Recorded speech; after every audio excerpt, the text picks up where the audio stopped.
accidentally fell into nuclear wastewater. Never expected it would take me to the peak of my life. I got in the car to go home and change clothes. My body started shaking uncontrollably. The next second, I coughed up a puddle of black sticky stuff. I didn't care at first, forcing myself to get back home.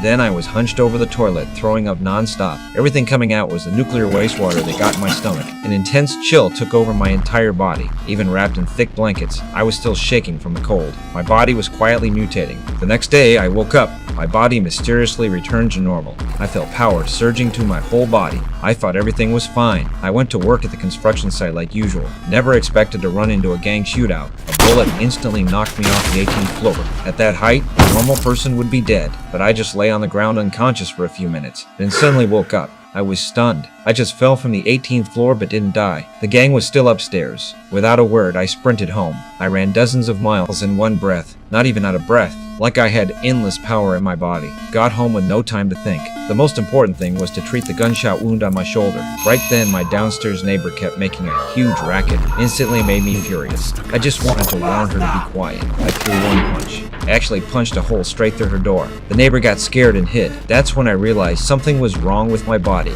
To test it, I pulled out my wardrobe, gave it a light push. The several hundred-pound wardrobe flew straight out. Then I went for the radiator. Pulled it off with barely any effort. Pressed down slightly. The radiator turned into an accordion. After falling into the nuclear waste, I awakened superpowers. Dirt poor as I was, a bold idea came to mind. Under cover of the dark night, I put on a mask, walked up to an ATM machine, started hammering away at it.